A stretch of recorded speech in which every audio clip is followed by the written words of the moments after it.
before the earth was created, there were other aeons.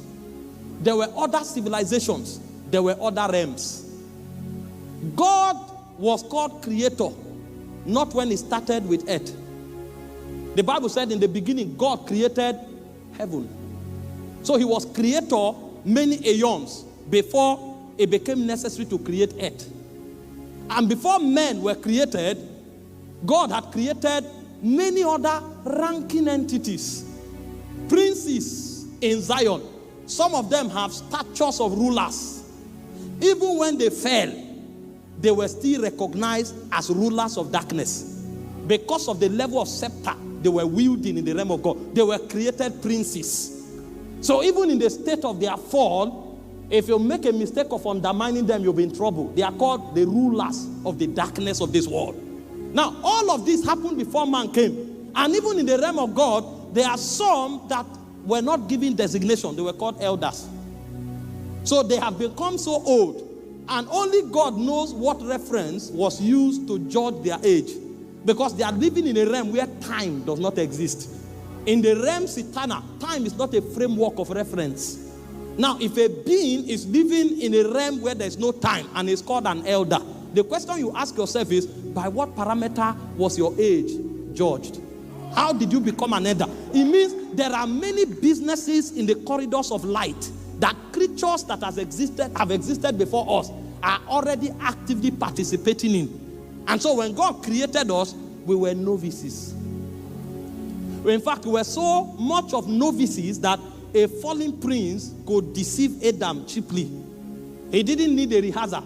He showed up and looked at him, and he saw him as the last born of creation. He said, before you came here, there's a government beyond the stars.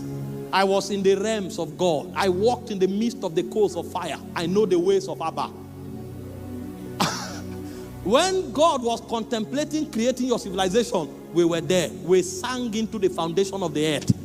I'm a singer. I know the mysteries of sound. In the corridors of glory, I am a captain of sound. And God cannot function without sound. I know how your makeup was designed. And when he looked at the man, he saw his naivety and it deceived him cheaply. And the reason the man fell was because he didn't know that there was a government. You know, I can walk into the UK now, and because I see a lot of advanced civilization, there is a train, there is football pitches, there are so many things, I can begin to enjoy myself and forget that there is an ancient monarch that exists in a place that regulates this civilization. And if I'm not careful, if I fall into rebellion, that monarch can use this system to find me and eject me. Because it may look as if the territory is free, but there is a system regulating it. And that monarchy is more ancient than my grandfather's. Some of the buildings standing here were built 1,000 years ago, when no cell, no chromosome had matured to think of bringing me. So I can come into this civilization and forget that there's a government, that everything I'm seeing is not random. Everything I'm seeing is regulated, highly regulated. And for me to be relevant, I must enter that government and align myself. So when Adam came, he didn't know that there was a government, that he needed to align himself. He went on a journey of his own devising. He saw apple and he said, wow, these fruits are healthy. He chewed some and he was having fun. He saw the river. He went and was swimming. He didn't know that there was a government he was sent here to represent. That earth was a constituency amongst many constituencies. He would have asked himself, why is Michael called Ark? If he would have asked some question, why is he called Ark? It means there's a quadrant that this guy commands. So he's a commander among certain angels that operate in a government. He didn't know a civilization was going on. And so he fell. And since that man fell, God has been on a project of recuperation, of restoring and of redeeming the earth. Because his constituency is about to be cut off. A county is about to be cut off. In the heavens, there are many realms represented by many entities of glory, dominions, principalities, powers, rulers. This is one of our dominion. He came here and he began to live for pleasure. He's about to be cut off. And so from the day the man fell, the whole idea of legislation in Zion was an attempt to redeem him. And so Jesus showed up, and he knew what he was going to do to restore humankind back to their place, not in having fun, but in representing God as constituency agents that represents an aeon. But when he looked into the spirit, a lamentation came out of his spirit. He said, the harvest is truly, truly plenteous. He said, the laborers are few. And he now said, pray ye the Lord of the harvest, that he might send laborers into his harvest. And so the reason some of us became aware of serving God is not because we are smart. We came by prayer. We came by the priesthood of patriarchs. We came by the priesthood of the Christ himself. We came by prayer. We didn't come because we are wise. And so when a conference like this is put together, because we have realized that God has an agenda and we are representing that agenda, we know we need to pray for more to come. And so all of you seated here, number one, this conference is going to awaken you to the fact that you are not living here for fun. You are living here as a representative of the government of God. God wants to colonize the earth, and you are the agent that he is sending. You came by prayer.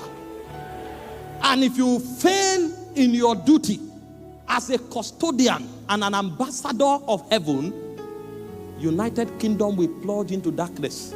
Even though there will be a lot of intelligent technological development in the realm where it matters, there will be disconnection. Because when time is accomplished and the nations are judged, some nations will be cut off. And the reason those nations will be cut off is because they didn't have representatives to stand in the gap in priesthood for God's influence to find expression. Have you looked at the landscape in recent time? People are fighting for what the Bible condemns. And they are passing laws and legislations to enforce what the Bible calls an abomination. The reason people can sit in government to pass those laws in the first place is because there's a depletion in priesthood. That means the ones who are there are no longer receiving signals that before they are in parliament, they are representing another government. So they are connected to the governments of the earth. They are not connected to the government of the heavens. But when a conference like this is put together, it's so that many ambassadors will rise. That when people are in parliament, they will discover that they are first of all representing a heavenly government before an earthly government.